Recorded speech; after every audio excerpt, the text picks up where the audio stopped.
Hash please buy our puppy. The morning air was crisp and cold as Marcus Thompson walked down Fifth Street, his polished leather shoes clicking against the wet pavement. Steam rose from his coffee cup, creating small clouds that disappeared into the gray November sky. He had left his downtown office early, needing fresh air after another difficult day of budget meetings and tough decisions. As the CEO of Thompson Industries, Marcus was used to making hard choices. But lately, those choices had been particularly painful. The economic downturn had forced him to lay off 30% of his workforce just 2 weeks ago. Each pink slip had felt like a weight on his chest, but the company's survival had depended on it. He turned the corner onto Maple Avenue, a quieter residential street lined with small shops and cafes. The familiar sounds of the city seemed muted here: distant traffic, the occasional bark of a dog, the soft murmur of people going about their daily routines. That's when he saw her. A small girl, maybe 6 or 7 years old, sat on the sidewalk beside a cardboard box. Her blonde hair peeked out from under a knitted hat that looked too big for her head. She wore a brown coat that had seen better days, and her small hands were red from the cold. Next to her sat a handwritten sign that made Marcus slow his pace: "Puppy for sale, please help." Inside the box, a tiny yellow Labrador puppy slept peacefully, curled up on an old towel. The puppy couldn't have been more than 8 weeks old, with soft golden fur and tiny paws that twitched as it dreamed. Marcus approached carefully, not wanting to startle the child. "Good morning," he said gently, crouching down to her level. "What's your name?" The little girl looked up at him with serious blue eyes. "I'm Emma," she said quietly. "Are you interested in buying our puppy?" "His name is Sunny." "Tell me about Sunny," Marcus said, settling more comfortably on the sidewalk despite his expensive suit. Something about the child's earnest expression made him forget about his morning schedule. Emma's face brightened slightly. "He's the best puppy in the whole world. He likes to play with tennis balls, and he gives really good kisses. He's house-trained too, mostly." She paused, her voice becoming smaller. "We really need to find him a good home." "Why are you selling him?" Marcus asked, though he suspected he already knew the answer. These days, too many families were being forced to make impossible choices. Emma's shoulders sagged. "Mommy lost her job 2 weeks ago. She cried when she told me, but she tried to hide it. She said we can't afford to keep Sunny anymore because dog food and vet visits cost money we don't have." The little girl's voice wavered. "I don't want to give him up, but Mommy says we have to." Marcus felt something twist in his stomach. 2 weeks ago, the same time he had signed those layoff papers.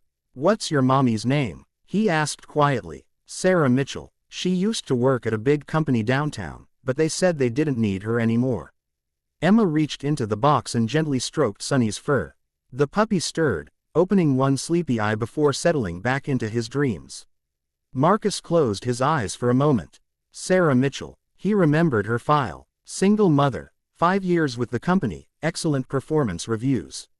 She had been one of the hardest cuts to make, but her department had been eliminated entirely. He had never met her personally, but he had stared at her employee photo for a long time before signing the termination letter.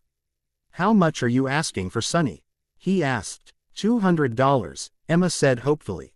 "Mommy says that's fair, and it would help us pay rent this month." Marcus reached into his wallet, but Emma continued talking, her words tumbling out in a rush. "I've been sitting here for 3 hours, and lots of people have stopped to look, but nobody wants to buy him. One lady said he was cute but too expensive. A man with a little boy said they already had a cat." She looked down at the sleeping puppy with such love that Marcus felt his chest tighten. "I keep telling everyone how special he is. He's really smart, and he knows how to sit already. And he sleeps at the foot of my bed every night, and when I have bad dreams, he comes up and licks my face until I feel better." "He sounds like a wonderful dog," Marcus said softly. "He is." Emma's voice was barely above a whisper now.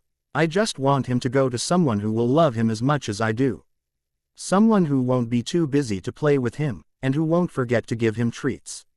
Marcus looked at this brave little girl, trying so hard to take care of her family in the only way she knew how. He thought about his own empty apartment, his 12-hour workdays, his life that revolved entirely around profit margins and board meetings. "Emma," he said carefully, What if I told you that there might be another way? What if your mommy could get a job again? Emma's eyes widened. Do you know someone who's hiring? Mommy has been looking everywhere, but everyone says the same thing, no positions available. Marcus pulled out his business card and held it between his fingers, considering his next words carefully. He thought about Sarah Mitchell's resume, her spotless record, the glowing recommendations from her former supervisors. I might know someone, he said. What if I made a phone call? What if your mommy could start working again next Monday?